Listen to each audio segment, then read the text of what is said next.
근데 그 사람 개털이거든요. 못 봤거든요. 라고 얘기하면은 제가 말해봐요. 그 사람 주머니 털어봤어요? 쉽게 말하면 센터 까봤어요? 이렇게 얘기를 해요.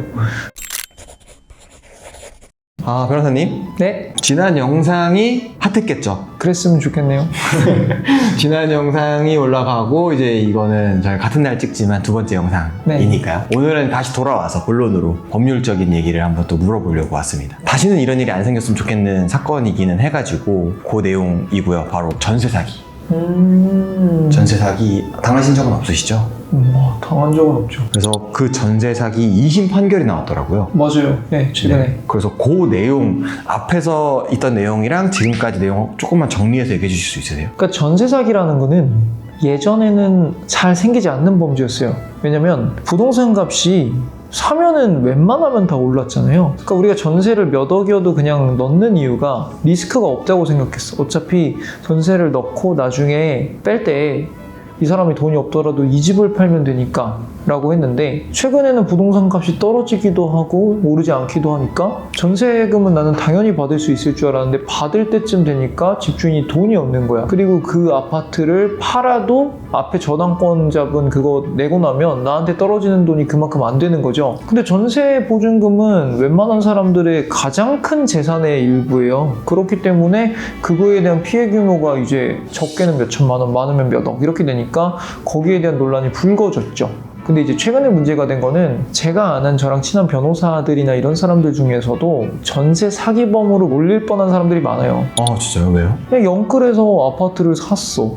아파트 값이 떨어졌네? 근데 전세가 안 나가. 근데 입차이는 나갔어. 근데 이걸 마련해줄 방법이 없어요. 근데 평시 같았으면 팔아서 마련해주면 되는데 팔아도 이 돈이 안 나오는 거예요. 그래서 나 감옥 가게 생겼어. 돈 좀 빌려줘. 이런 변호사들도 있어요. 근데 지금 문제가 된 사람은 자그마치 220억 정도 되는 돈을 그렇게 했어요. 그러니까 피해 규모가 너무 크고, 물론 이 사람이 재테크로 막 늘렸다가 어느 날 떨어져서 이렇게 된 걸 수도 있겠지만 이 사람은 애초에 돌려줄 마음이 없이 모은 거 아닌가라는 의심도 사게 됐고, 그래서 이제 1심형을 받았는데 이제 항소가 된 거죠. 그래서 사람들이 되게 관심을 갖고 있는 사건이죠. 1심에서 징역이 13년 나왔더라고요. 근데 그것도 무겁게 나온 거죠. 특경에서 가중처벌이 되기는 하지만 보통 그렇게 10년 넘게 나오지 않거든요. 근데 이번 건 같은 경우는 이 사람이 계획적으로 전세 사기를 벌였다라고 사람들이 많이 이해를 했고 실제로 재판부도 그렇게 받아들였던 것 같아요. 그러니까 굉장히 중한 형이 나온 거죠. 그러면 지금 이번에 2심에서 형이 더 늘어나는 경우는 판사님들이 봤을 때 이거는 얘는 더 줘야 돼. 얘는 완전 잘못된 놈이야. 나쁜 사기꾼이야. 이렇게 생각했다는 건가요? 그것도 있는데 더 중요한 거는 검사가 항소를 한 거예요. 보통 제 의뢰인들이나 이런 분들 같은 경우도 1심 판결 선고가 났어요. 그러면 보통 의뢰인이랑 피고인, 그러니까 범죄를 저지른 사람만 항소하는 경우가 많아요. 왜냐면 이미 처벌이 됐거든. 근데 만약에 내가 1년형을 처벌받을 것 같은데 2년형이 나오면 나한테는 하늘이 무너지는 것 같겠지만, 검사가 2년형을 구형했는데 1년이 판결 선고가 된다고 해서 검사가 하늘이 무너지진 않거든요. 맞아요. 근데 의뢰인은 이 형량이라도 줄여보려고 거의 100의 많은 숫자들이 항소를 하는 거죠. 그러면 검사는 항소를 안 하고 피고인만 항소를 하면 불이익 변경 원칙이라고 해서 불만 있는 애가 얘밖에 없기 때문에 1심보다 더 얘한테 불리하게 결과가 날 수가 없어요. 아무리 괘씸해도. 그래서 원래는 보통 더 중하게 안 되죠. 맥시멈 1심이랑 똑같이 나는 건데 지금은 검사도 항소를 한 거죠. 근데 지금 이게 그렇다면 사기꾼이 재산이 없는 경우도 있지 않아요? 아예 뭐 예를 들어 민사소송을 했는데. 보통은 그렇죠. 왜냐면 잡힐 거를 다 스스로 알아요. 의뢰인들 중에서도 제일 안타까운 분들이 그거예요. 근데 그 사람 개털이거든요. 못 봤거든요. 라고 얘기하면은 제가 말해봐요. 그 사람 주머니 털어봤어요? 쉽게 말하면 센터 까봤어요? 이렇게 얘기를 해요. 아니 어떤 사기꾼이 저 돈 있으니까 있는 대로 드릴게요 이렇게 얘기하는 사람은 다 없다 그러지. 그러면 실제로 이 사람 재산 명시 명령 같은 걸 받아서 이 사람 재산을 추적을 해보고 아니면 뭐 국토부나 금융이나 이런 데서 이 사람의 금융거래 내역이나 통장 계좌나 아니면은 뭐 채권이나 보험이나 부동산이나 이런 걸 다 추적을 해봐야 돼요. 그래서 이 사람이 감추고 있지만 드러나는 재산들을 다 찾아내야 되고요. 그랬는데도 재산이 없다라고 하면 실제로 이 사람이 돈을 어떻게 썼고 어디로 빼돌렸는지 찾아서, 만약에 내가 100억짜리 부동산을 막 산 다음에 어떤 애한테 10억에 판 다음에 10억을 챙겨서 내 써버렸다. 그리고 이 사람 이름을 돌려놨다. 그럼 내 재산은 아니잖아요. 근데 이런 걸 보통 우리 법에서 사해행위라고 하거든요. 스스로 스스로한테 경제적인 해를 끼치는 행위를 하는 건 우리가 일상에서는 지만 손해지 이렇게 얘기하겠지만 채권자 입장에서는 내가 받을 돈을 얘한테 못 받게 되는 거거든요. 그럼 그걸 취소해서 다시 이 사람 이름으로 돌려놓을 수가 있어. 그러면 그 재산을 다시 이름으로 돌려놓은 다음에 요거를 갈라먹게 하면 되는 거잖아요. 이미 다른 사람한테 간 거여도 그걸 할 수가 있군요. 그래서 위장이혼하는 사람들도 그걸로 잡을 수 있는 거고, 뭐 자녀나 친구나 친척한테 이름을 돌려놓은 사람들도 재산을 다시 이 앞으로 가져와서 채권자들이 이걸 집행할 수 있게 하는 거죠. 지금 이 모든 과정이 일반적으로 이제 사기를 당하신 분들은 변호사가 아닌 경우에는 못하니까 변호사님을 선임을 해야 되잖아요. 그럼요. 변호사 선임비가 없는 분들도 있을 수 있잖아요. 그런 분들은 어떻게 해야 돼요? 그럼 이런 경우에는 보통 로펌에 있는 변호사랑 얘기를 잘 해야 돼요. 그래서 수임료는 좀 저렴하게 하되 돈을 찾으면 거기에 대한 성공 보수를 좀 많이 드리겠다라고 얘기하면은 변호사 입장에서도 생각을 해보게 돼요. 이게 진짜 성공 확률이 높은 사건인지 아닌지, 성공을 했을 때 실제로 찾을 수 있는 돈이 얼마고 거기에 대해서 몇 %로 약정하면 내가 받을 수 있는 돈이 얼마인지, 이거를 잘 얘기를 해서 변호사랑 결국 한 배를 타는 게 중요해요.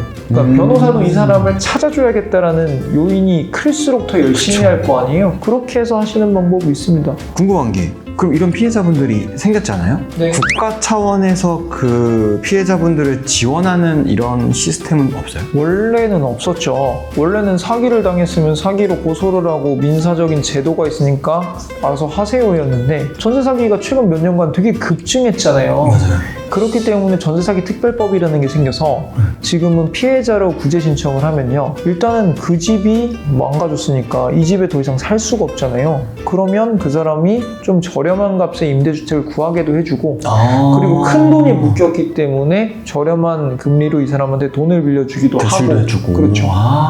그런 게 있군요. 그런 제도들이 많이 생겼어요. 그런 것들을 좀 잘 찾아봐서 활용을 하시면 물론 피해 금액이 전부 회복되진 않겠지만 그래도 좀 살아가는데 도움을 받으실 수 있다는 거죠. 변호사님이 생각했을 때 저희가 뭐 집을 살 때라든지 뭐 전세를 들어갈 때라든지 전세 사기를 안 당하려면 어떻게 해라 라는 좀 그런 멘트가 있나요? 일단 첫 번째로 자기 자신을 너무 믿지 마세요. 그러니까 저희 친척분들도 그 집주인 만나봐 할 때는 그런 사람 아니야 뭐 이러면서 계약해요. 맞아. 그렇게 되죠. 근데 세상에 사기꾼이 머릿속에 사기꾼 이렇게 쓰고 오냐고요. 네. 다들 좋은 인상을 주는 사람들이 많죠. 그리고 두 번째로는 중개인도 중개인일 뿐이야. 그러니까 이 사람이 뭔가를 보증해 주는 것도 아니거든요. 그러면 결국에는 여기 권리 분석 정도는 하실 수 있어야 돼. 그래서 내가 어디 들어가려고 했을 때 나보다 선순위 저당권 잡은 게 뭔지, 여기에 시가가 어느 정도 하는지, 그리고 그 시가는 언제든지 떨어질 수 있다는 걸 머릿속에 둬서 저당권이나 이런 먼저 담보 잡았을 때 이 채권 최고액이라는 게 있어요. 그리고 내 전세금도 하나의 채권이니까 이걸로 담보하는 금액이 지금 현재 이 부동산 시가의 70%를 넘는다 이러면 되게 위험한 거예요. 예를 들어서 10억짜리 집에 내가 2억을 갖고 전세금으로 2억을 내고 들어가. 근데 이미 저당으로 은행에서 6억을 담보대출을 받았어. 그러면 두 개 합치면 8억이잖아요. 네네. 그러면 아파트 값이 20-30%가 떨어지면 내 돈은 못 받는 거예요. 그러면 조금 우리가 미리 해서 만약에 50%를 넘는 담보가 잡혀있다 이러면 제가 전세금을 넣는 대신 이걸로 요거 갚으세요 일부 이렇게 먼저 계약을 하거나, 아니면 먼저 돈을 갚으시면 제가 그만큼 전세금을 넣겠다라는 거를 계약으로 미리 확정을 해놓고 하시는 게 그나마 전세 사기를 덜 당하실 수 있는 방법입니다. 조금 알아야겠네요. 네, 알아야 돼요. 계약서 쓸 때 부동산에서 설명 다 해주잖아요. 이 집은 대출이 얼마가 있고요, 채권이 얼마가 잡혀 있고요. 근데 그걸 또 알아야 이해를 할 수 있으니까 그걸 좀 알고 공부를 하고 계약을 하는 게 좋다. 오늘 주제는 전세 사기 2심 결과가 나와서 얘기를 해보게 됐잖아요. 네. 그럼 이번에 2심이 나와서 아예 끝난 건가요? 2심이 나왔는데 상고를 할 수는 있겠죠. 네. 어떨 것 같으세요? 저는 상고 기각될 것 같아요. 그러니까 상고는 법률심이라서 사실관계를 다시 살펴보고 이게 괘씸하고 이런 걸 판단하는 게 아니라 이 판결에 있어서 판사가 법리적인 심리미진이 있는지를 보는 거거든요. 법 적용이 잘못되는 거지. 근데 형량이 과다하다는 건 엄연히 말하면 법리적인 부분이 아니에요. 판사의 재량 안에 들어있는 건데 그 이후로는 상고가 안 받아들여지거든요. 그래서 만약에 요 피고인이 상고를 안 했으면 좋겠지만 한다면 기각될 것 같습니다. 그럼 끝나는 거네요. 끝나죠. 14년을 살게 되는 거네요. 네. 무기징역이었으면 더 좋았을 텐데. 나와서 빚 갚아야죠. 무슨 무기징역이에요. 맞네. 빚을 빨리 갚아야 되네요. 네. 알겠습니다. 오늘도 좋은 설명 감사합니다. 네, 감사합니다. 감사합니다.